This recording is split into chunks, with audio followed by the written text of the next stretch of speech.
Gee, if our founding fathers were deists and they were members of the secret societies, and some of them were masquerading as Christians, and some of them were just flat weren't Christians, weren't masquerading at all, why did they create this country? They came here to create a new world, not a country. How many of you really read what they wrote? They didn't come here to create a country. They came here to create a new world. Be wise. Do you see now why the Templars are a threat?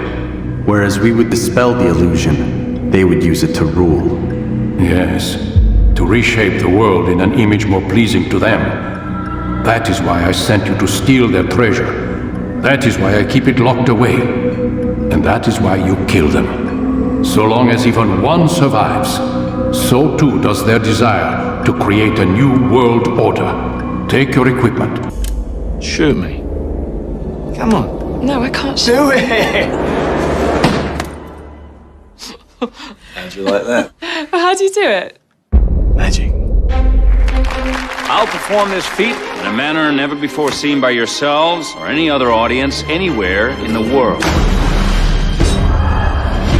The audience loved it. This trick is top-notch. You need to celebrate.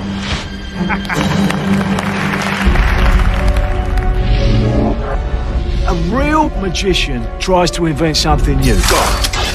Something that other magicians will scratch their heads over. I suppose you have such a trick. Actually, I do. It's the one they're gonna remember me for. What happened? Are you watching closely? We were both failing. And we were both boarding. United Health Insurance Division CEO Brian Thompson was tragically killed Wednesday morning in what police are calling a targeted shooting outside the Hilton Hotel in Midtown Manhattan. Thompson arrived at the hotel around 6:45 a.m. for United Health's Investor Day conference.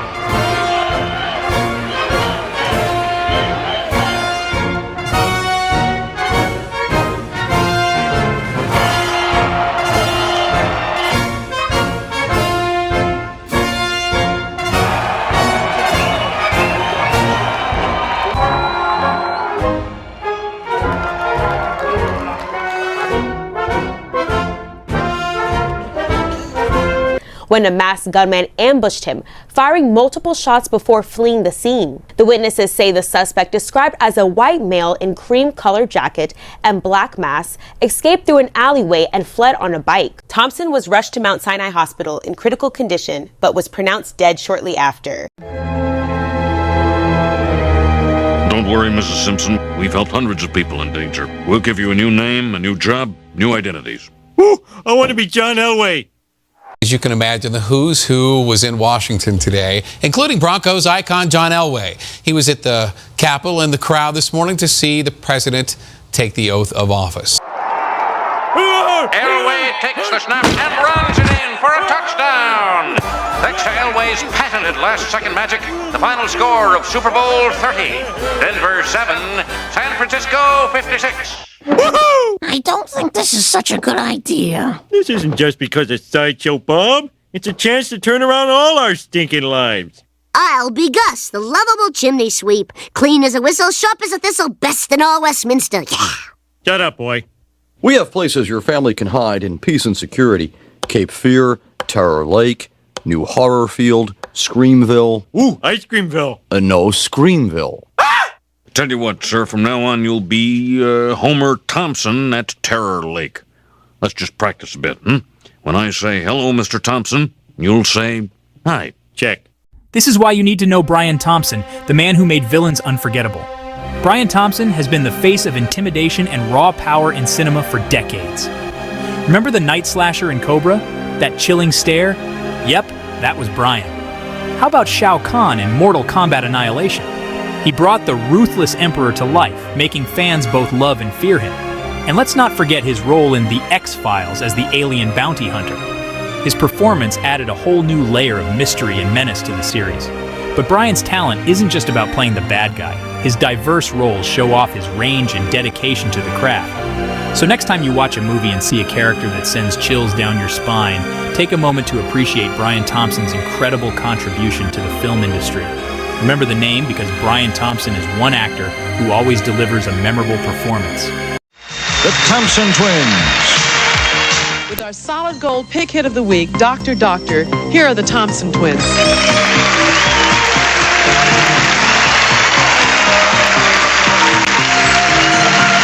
I saw you there, just standing there. And I thought I was only dreaming, yeah. The shocking attack halted the Investor Day event, with United Health Group CEO Andrew Whitty canceling it, citing a very serious medical situation. It was the greatest magic trick I've ever seen. I need to know how he does it. He has no trick. It's real. Every great magic trick consists of 3 acts. The first act is called the pledge. The magician shows you something ordinary, but of course, it probably isn't. The second act is called the turn. He's obsessed with discovering your method. The magician makes this ordinary something do something extraordinary. Now you're looking for the secret, but you won't find it. That's why there's a third act called the prestige. This is the part with the twists and turns, where lives hang in the balance. Thompson, a 20-year veteran of United Health, became CEO of the insurance division in 2021. He was known for his leadership in improving healthcare systems for consumers and managing government programs like Medicare and retirement.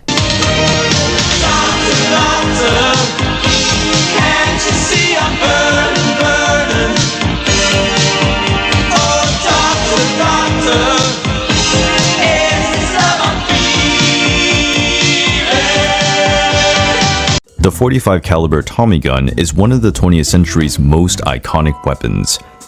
The submachine gun became famous for the sweetheart of gangsters in the 1920s and 30s during the Prohibition in the United States. It was specifically developed for trench assaults during the First World War, but the weapon only got ready after the conflict was over. Its classic drum magazine held from 50 to 100 rounds, allowing for an incredible suppressive fire that frightened its victims. It was the favorite weapon of great criminals such as Al Capone. I mean, I got more indictments than Al Capone. Did you ever hear of Al Capone? It's true. Alphonse Capone, the great Alphonse Capone. But I have worse than Al Capone, okay? And he's about as bad as you get, right? He was a mean guy. This was never in my plan, being indicted for it. I got indicted. I had a period I was being indicted so fast we didn't know where the hell they were coming from. If I flew over, in my beautiful plane, I flew over a blue state, the next day I'd get served with a subpoena. And John Dillinger. Etched in the people's imagination is the image of mobsters carrying violin cases, inside which stash these weapons. But even though this method of carrying a Tommy gun happened, it was quite rare. The Tommy gun would be further improved and become the standard submachine gun of the American Army during the Second World War in its M1A1 model. Authorities are investigating the motive behind the attack, with no arrests made yet. Witnesses reported seeing the gunman waiting near the hotel before the shooting, indicating a planned assault. We're learning chilling new information about the grinning suspected assassin who gunned down a CEO outside a Manhattan hotel. It was a moment of flirtation with a receptionist in the lobby of the hostel where he was crashing that made him drop his guard and allow his face to be captured on camera. She's kind of having a flirty moment with him and says, "That's when the smile happens? Let me see your face. Take down your mask." And he lowers the mask and gives that big smile. You make the decision. Hi, COVID. Hello. Will you tell us about your head-to-toe look? When I was designing, I just wanted to play around with pattern and kind of break down the monotony of what otherwise plaid could do. So I just started cutting it up. I wanted to create shapes. I wanted to create volume. What I loved here is the boldness of that print. As soon as she walked out, I thought, oh, she's sick. As soon as she walked out, I thought, oh, she's sick. But like sick in a good way. It's sick. The outfit is sick. I loved COVID's look. Thank you. Do you mind putting your mask back on? Notice COVID's detail, this 3D applique. I mean, it just gets better. You should probably take the mask off. Yeah.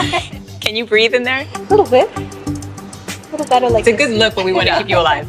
The suspected assassin arrived in New York City on November 24th on a Greyhound bus that originated in Atlanta, a 17-hour-long journey of nearly 900 miles. New, just-released video shows the man police say is a cold-blooded killer walking on West 55th Street, just a half mile from the spot where United Healthcare CEO Brian Thompson was gunned down. He stops for a moment and appears to discard a small piece of garbage. The timestamp says 6:20 a.m., about 20 minutes before the assassination. Cops are still searching for his backpack in Central Park, where he is thought to have dumped it. This video shows him leaving the park on an e-bike 15 minutes after the murder. And look, he no longer has the backpack.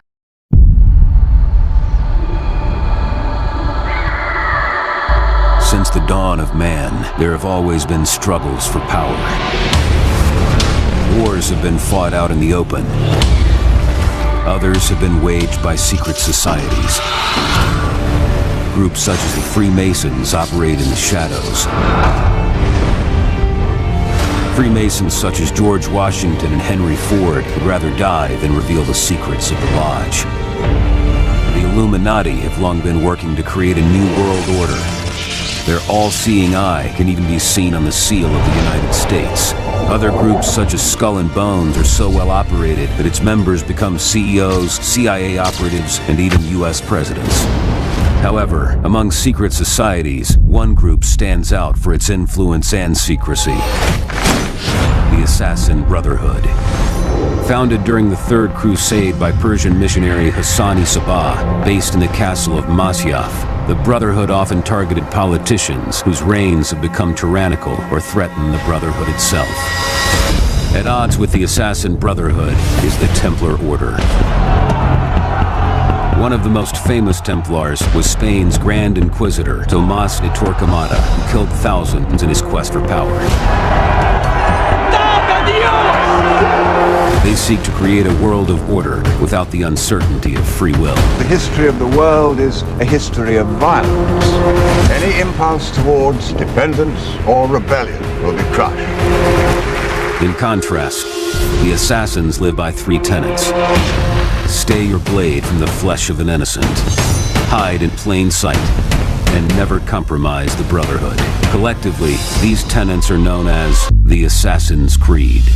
We work in the dark to serve the light. We are assassins. President-elect Donald Trump releasing a new product this weekend. On a post to Truth Social, he announced his new fragrance line titled Fight, Fight, Fight. Yeah, the collection includes a cologne, a perfume, both selling for about $199 on GetTrumpFragrances.com. This is not a joke. The website says the scent is your rallying cry in a bottle. Julie, come on! And you see something shocking you've never seen before. This was built by a man who can actually do what magicians pretend to do. Real magic. I know what you really are. How does he do it? You want the truth? Nothing is impossible. Abracadabra. Tell you what, sir, from now on you'll be Homer Thompson at Terror Lake. Let's just practice a bit, When I say, hello, Mr. Thompson, you'll say, hi. Check. Hello, Mr. Thompson. Remember now, your name is Homer Thompson. I got you. No more secrets. Secrets in my life.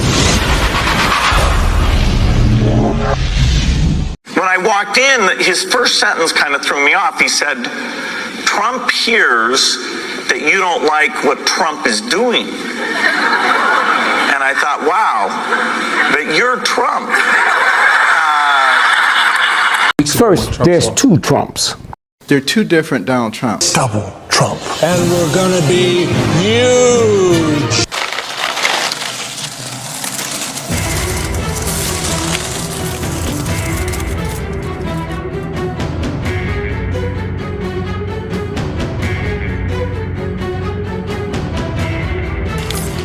Please note, Einstein's clock is in precise synchronization with my control watch.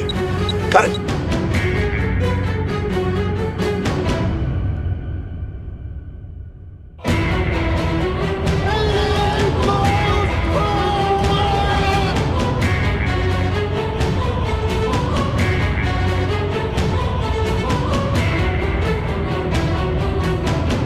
But this is what you were supposed to look like. They predicted you'd look like at 47 years old.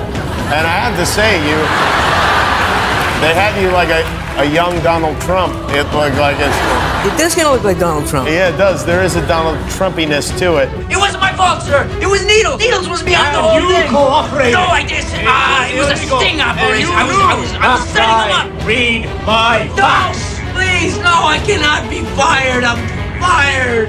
Ah.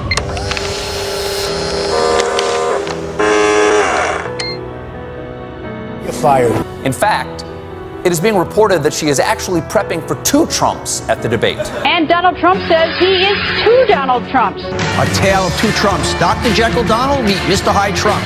It's been a tale of two presidents. Yes, well, of course, it's Donald Trump, John, and needless to say, he wasn't going to settle for just one presidency. He has given us two in 1 year. It's the league of the future now. It's got two Trumps. Trump, Trump, Trump, Trump. Golden double stuffed Oreo. Trump. I love it.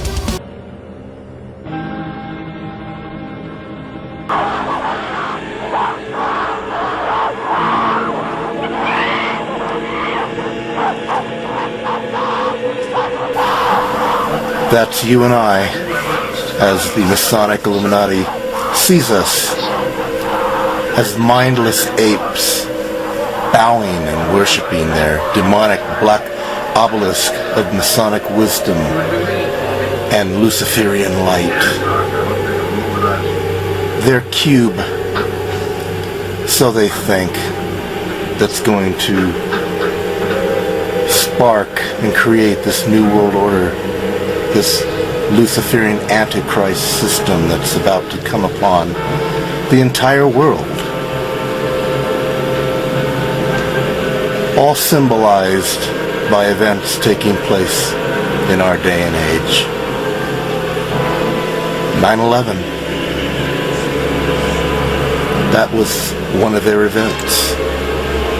The Hilton Hotel, you can see it in the movie 2001: A Space Odyssey. Blatantly, just there it is, put there in the Hilton Hotel in space. They both checked their watches. So they're telling you a little time story right there, how this is all dealing with time. And remember now, the original script was dealing with Saturn, not Jupiter. And Saturn deals with time. When you look at the original Millennium Hotel that was built in front of the Twin Towers, it's an obelisk. They intentionally built it to look like the obelisk in 2001, and they even say so. In the original script, of course, it's a cube that they changed. The logo of the Hilton Hotel is two twin towers within the all-seeing eye. It also is a pause button. The pause button stops time. It freezes time. It's also a 6, which is a 9. It's 666. And it's all in the movie. When you look at another one of their hotels, it shows like a split down the middle, representing like 9/11 Twin Towers falling over. There are 5 pillars on each side, and it's split down the middle, and that's for the center column in all of the designs of Freemasonry.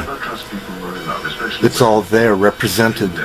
The monolith, Hilton Hotel, representing the monolith. They even said that that's what it represents, officially. And there it stood in the middle, and it still stands to this day. The monolith, the center invisible pillar cube that survived the disaster. Well, now, I found this footage on YouTube. It was shot by somebody else. And what I found interesting is he shot it from the Hilton Millennium Hotel that's built in the shape of the monolith from 2001. Still standing to this day. And he's shooting outside of the window, looking at the 2 memorials for the Twin Towers and the Freedom Building and some other buildings. I mean, don't you find it strange that this thing survived? I mean, they really planned this out pretty well. They made only what they wanted to come down. The perfect demolition, but that's how they did it.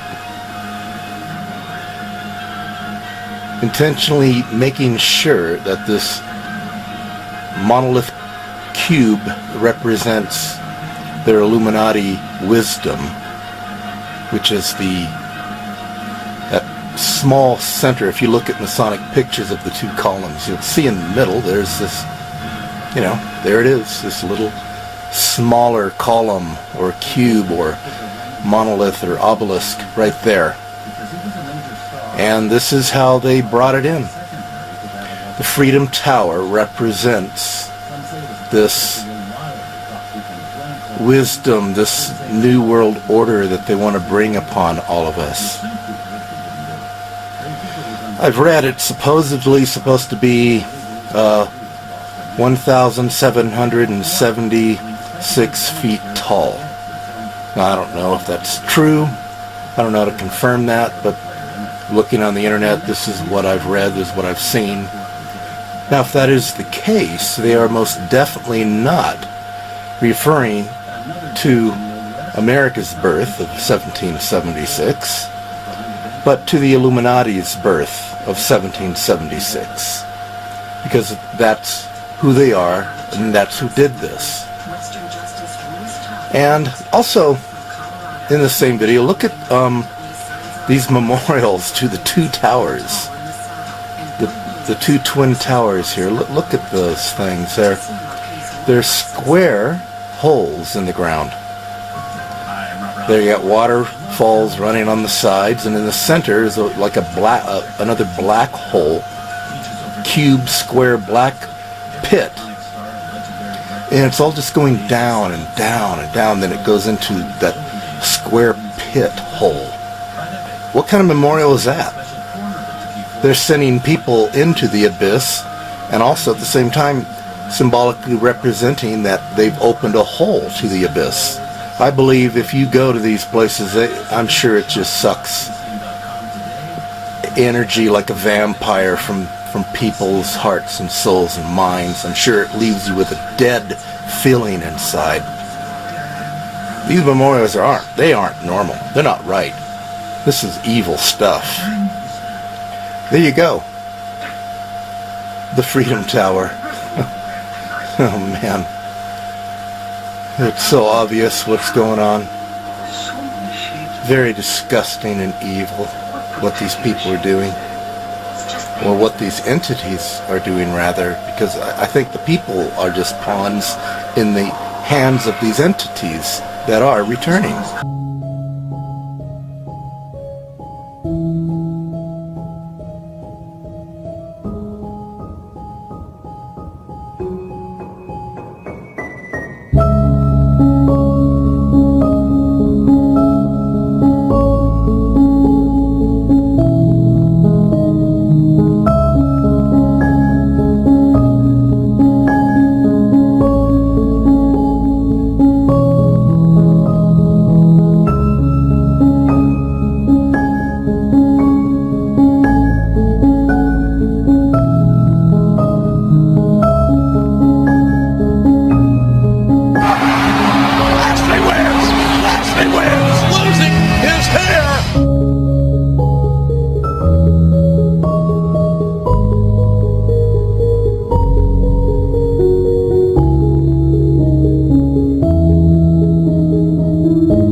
This will be the year the American people say enough is enough.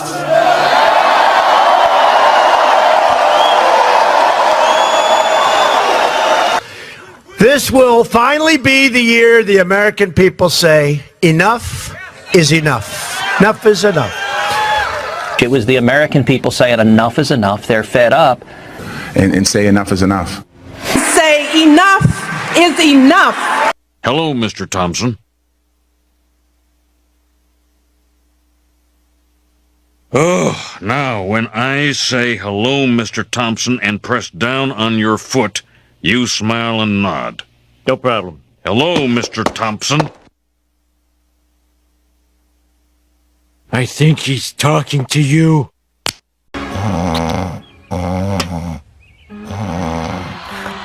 It's the World Series, 2 out, bottom of the ninth. Yes, we're at the point where baseball becomes mildly interesting.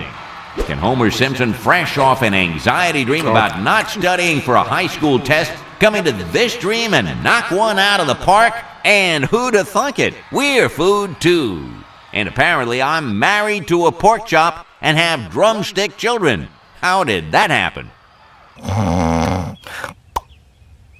We're back. The pitcher, steroid Santa Claus, kicks and deals. It's a long fly ball going back. And the ball shatters the sky, bringing the ocean itself down into the stadium. Oh, Simpson just broke this dream's reality wide open. Groundskeepers are trying to put on the tarp, but it turned into a manta ray and stung them all. Now we'll be right back after this word from oxygen, which Homer desperately needs to live.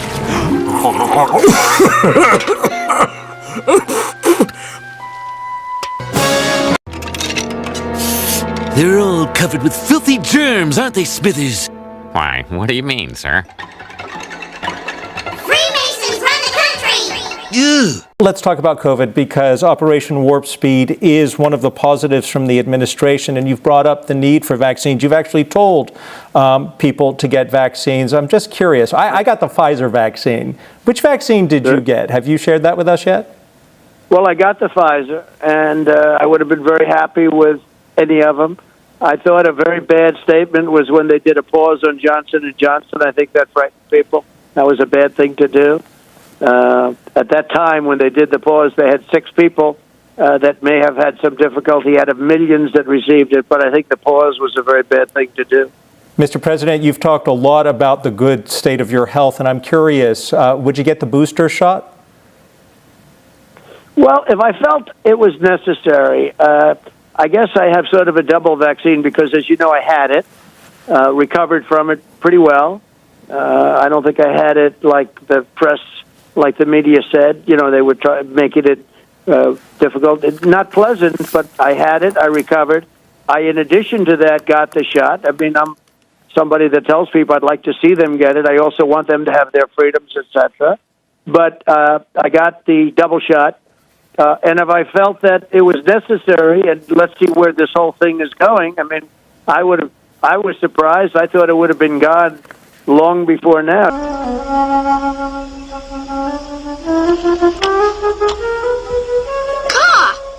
It's you!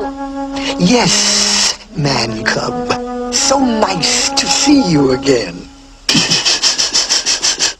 Oh, go away. Leave me alone. Let me look at you. You don't want me to look at you? Then you look at me. No, sir. I know what you're trying to do, cop. You do? I mean, you don't trust me. No. Then there's nothing I can do to help. You want to help me? Certainly. Okay. So let's dedicate this to General Kelly, the Border Patrol, and the ICE agents for doing such an incredible job. Right? This was written by Al Wilson a long time ago. And I thought of it having to do with our borders and people coming in. And we know what we're going to have. We're going to have problems. We have to very, very carefully vet. We have to be smart. We have to be vigilant. So here it is, the snake. It's called the snake. On her way to work one morning, down the path along the lake, a tender-hearted woman saw a poor, half-frozen snake. His pretty-colored skin had been all frosted with the dew.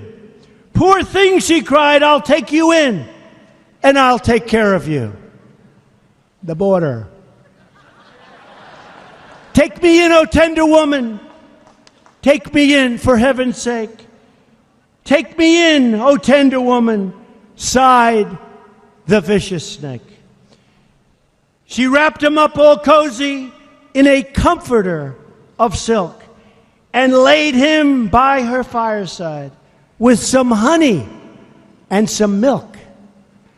She hurried home from work that night, and as soon as she arrived, she found that pretty snake she'd taken in had been revived.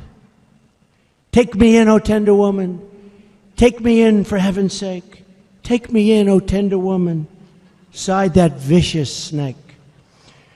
She clutched him to her bosom. "You're so beautiful," she cried. "But if I hadn't brought you in by now, oh heavens, you would have died." She stroked his pretty skin again and kissed him and held him tight. But instead of saying thank you, that snake gave her a vicious bite. "Take me in, O tender woman. Take me in, for heaven's sake. Take me in, O tender woman," sighed the vicious snake. "I have saved you," cried the woman, "and you've bitten me, heavens, why?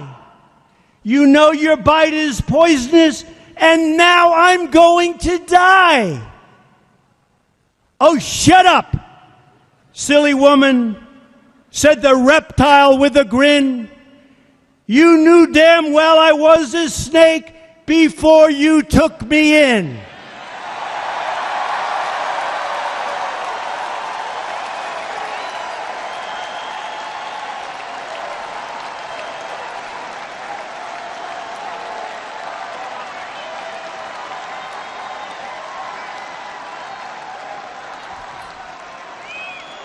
Does that explain it, folks? Does that explain?